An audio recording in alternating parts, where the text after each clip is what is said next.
Hello, my friends, and welcome back to the Higher Grounds podcast and today's morning minute meditation. Glad you tuned in today. And today I'm just interested in a little thought out of the scriptures in the book of Judges, chapter number 1, sometimes called the incomplete chapter. This is directly after the book of Joshua has ended and Joshua has died. The Israelites began to somewhat fulfill their commandment by the Lord to go and take the promised land for themselves. And so in chapter number 1, they go taking cities and taking certain provinces. But at the end of the chapter, we see that the Israelites have abstained from taking all the land and all the cities that the Lord has promised them. And in the beginning of chapter number 2, the Israelites are, of course, rebuked for that. And it's a very sad sight when you get down to it.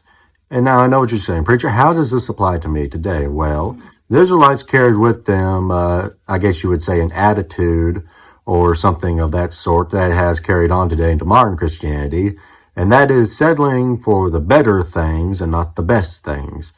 You see, God has His best things for us in every area of our lives, whether that be physical, mental, spiritual. God has His best for us in all of these areas, yet we, so often like the Israelites, don't care to get the best, and we just settle for the better things.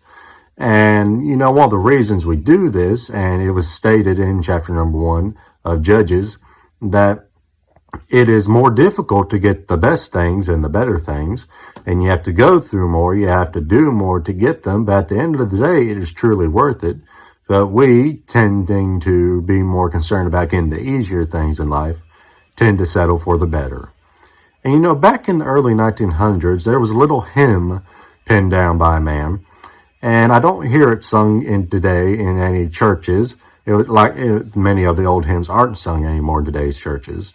But this hymn is a great little hymn, and I like to read it to you real quick. It's a short hymn. I'll just read the verses and read the chorus once to you.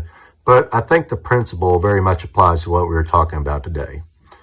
God has His best things for the few who dare to stand the test. God has His second choice for those who will not have the best.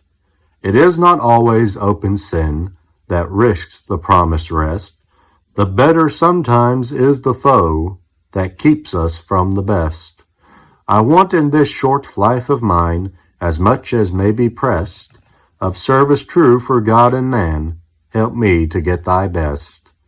I want amid the victor throng to hear my name confessed, and hear my Savior say at last, well done, you took the best. And then the chorus goes like this. I want thy very best. I want thy very best. Oh, help me, Lord, refuse the rest to get thy very best.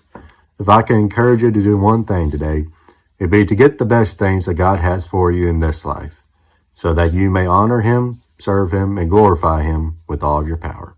Hey, it's been a simple thought, my friends, but I hope you have a blessed day.